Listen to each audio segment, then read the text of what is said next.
Donc, Normand, la parole, c'est à toi pour continuer de nous parler un peu de ces enjeux-là. J'aimerais remercier les militants du RMI d'aborder cette question-là. Je vais laisser un peu de côté l'enjeu de transport. On a parlé beaucoup du REM, on a parlé beaucoup des enjeux de transport dans les assemblées de Québec solidaire. Je pense qu'il y a beaucoup de personnes qui travaillent sur ces dossiers-là. Le dossier énergétique autre, c'est-à-dire du bâtiment ou ces choses-là, est un peu dans notre miroir arrière. En fait, moi, je tempêtais sur le fait qu'on n'avait pas réellement approfondi cette question-là. Et je disais continuellement au Québec, si on regarde les enjeux d'émissions de GES puis les alternatives, à un moment donné, il va falloir parler d'électrification. Puis l'électrification au Québec, ça veut dire Hydro-Québec et ça veut dire éventuellement aussi en lien avec Hydro-Québec, très, très, très rapproché, et ça, dans la période de questions, je pourrais en parler. Ça veut dire le lien assez rapproché entre énergie, l'ancien gaz métro, l'ancienne corporation du gaz du Québec. Donc, on pourrait revenir dans l'histoire. Il y a un élément important actuellement, c'est que la consultation a commencé hier. C'était supposé commencer avant hier, là. Et là, il y a une consultation en ligne du gouvernement sur l'avenir énergétique, mais c'est l'avenir de l'énergie, des énergies alternatives, je pense. Je ne sais pas comment elle est formulée exactement la consultation, là, mais la consultation a commencé. Et c'est pas pour rien qu'on parle de ces énergies autres-là, c'est qu'il y a une philosophie chez Hydro-Québec. Hydro-Québec focus sur ce qu'on appelle, en bon français, le core business, c'est-à-dire les activités centrales d'opération d'Hydro-Québec. Et le core business d'Hydro-Québec, c'est quoi?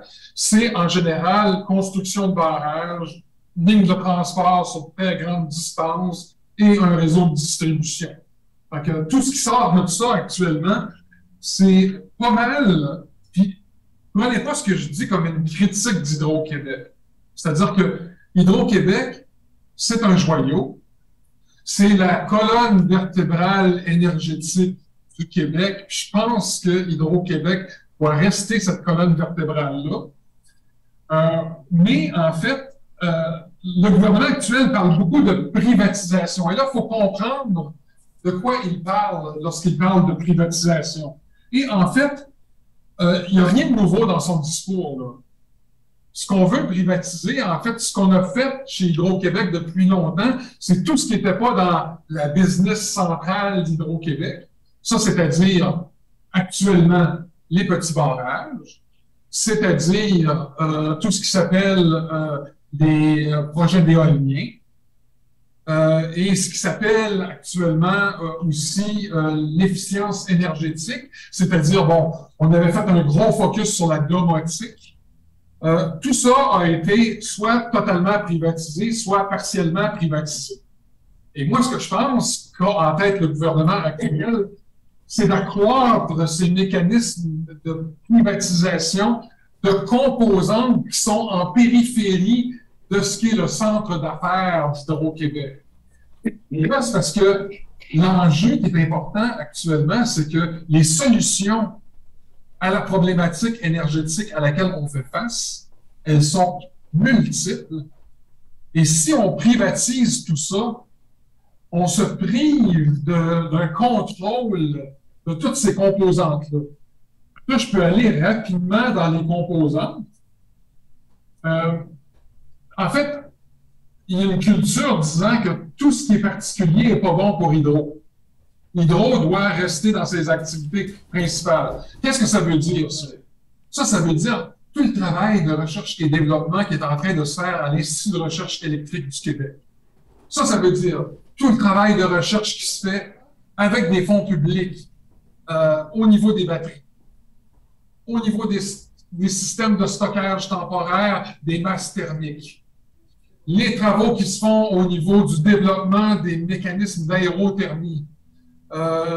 On parle des mécanismes aussi qui sont en lien avec tout ce qui s'appelle le solaire actuellement. Il y a des travaux qui se font, il y a des développements qui se font. En fait, Hydro-Québec a quasiment délaissé complètement la filière éolienne. Même les experts dans l'éolien n'ont pas été renouvelés chez Hydro-Québec. C'est-à-dire que cette composante-là, elle a été complètement cédée au privé. Donc, c'est de ça qu'on parle quand on parle du privé. Développement des batteries, masse thermique, les petits barrages, tout ce qui s'appelle le fonctionnement des petits barrages là, ou leur utilisation. Là, on va dire 5 minutes. Là, il y a un défi. Il y a un défi de consolider la propriété publique de l'énergie au Québec. Je pense que les fonctions de base d'Hydro-Québec doivent être gardées. Mais ce qu'on doit faire, c'est prendre acte de ce qui se fait actuellement au Québec en termes énergétiques au niveau des municipalités et des régions. Peu de gens savent qu'actuellement, il existe l'Association des redistributeurs électriques du Québec qui font de l'achat d'électricité. En fait, il y a 30 municipalités à travers le Québec actuellement qui font de l'achat d'électricité à Hydro-Québec et qui la revendent à bénéfice au prix courant d'Hydro-Québec. On a de plus en plus de municipalités qui réalisent que sur leur territoire, il y a des barrages privés. Ils se disent, ben, tu sais, des barrages privés, là, pourquoi ça ne serait pas public? L'actif serait public et on pourrait éventuellement produire et distribuer tout en faisant de la redistribution, donc optimiser nos opérations. Je souligne encore une fois, ce sont des barrages qui appartiennent à des entreprises privées et qui pourraient devenir publics. Il y a plusieurs municipalités actuellement qui ont participé aux appels d'offres sur l'éolien. Il y a des MRC qui se sont regroupés aussi pour faire partie des appels d'offres. Et il y aurait une nécessité d'avoir la propriété des parcs éoliens comme privés aussi, comme publics, c'est-à-dire appartenant soit aux municipalités ou aux MRC. Les réseaux intelligents. À Lac-Mégantic, actuellement, pour servir les communautés éloignées, surtout les communautés autochtones, en fait, qui consomment beaucoup de diesel, Hydro-Québec a fait un laboratoire au centre-ville de Lac-Mégantic et on a intégré les diverses technologies avec un réseau électrique intelligent. Donc, il y a le solaire, il y a l'éolien.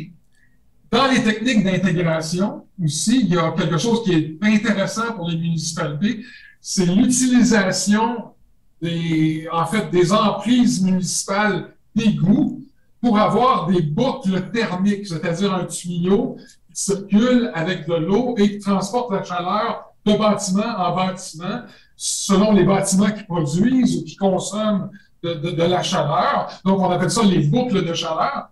Il y a même Énergie, Enbridge en Ontario qui fait la promotion des boucles de chaleur. Ils voudraient éventuellement, puis là, il y a une frappe là-dedans, ils voudraient convertir leur tuyauterie en boucle de chaleur éventuellement, bien entendu avec un brûleur au gaz à l'intérieur, parce qu'Énergie est une compagnie gazière. Par contre, dans les systèmes de dernière génération en Europe actuellement, c'est la géothermie, c'est le solaire, qui va alimenter en chaleur la boucle thermique. Donc, au niveau des municipalités, on dit que j'ai 1 minute, c'est un défi, ces questions-là, dans ce court laps de temps-là. Dans les municipalités ont un énorme intérêt et on a des municipalités qui, depuis des décennies au Québec, se grattent la tête pour trouver des sources de financement alternatives à la taxation foncière qui pousse à l'étalement urbain. Mais là, l'énergie, avec toutes les composantes que je vous ai données là, pourrait devenir une source de financement pour les municipalités, les MRC, et même des coopératives. Il existe une coopérative électrique au Québec, personne ne la connaît, Saint-Jean-Baptiste de Rouville. Il y a 17 petits villages qui font partie de cette coopérative de redistribution d'énergie. Et ces gens-là, quand ils regardent les nouveaux développements, ils se disent, hey, avoir un micro-réseau intelligent greffé à notre système de redistribution, avoir la propriété de des barrages, avoir la propriété des parcs éoliens. D'ailleurs, la coopérative Saint-Jean-Baptiste de Rouville a appliqué pour les appels d'offres d'Hydro-Québec pour de l'éolien. Donc, la vision du RME, qu'on essaye de pousser de plus en plus, c'est la consolidation de la propriété des actifs énergétiques, quels qu'ils soient, électriques comme publics. Donc, c'est une forme de renforcement d'Hydro-Québec.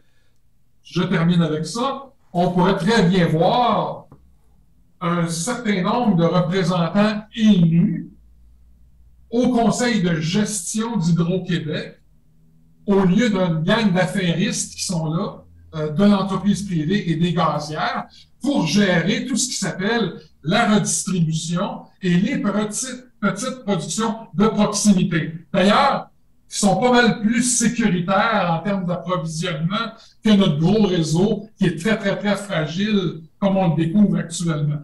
Bon, je vois pas comment j'aurais pu faire plus court.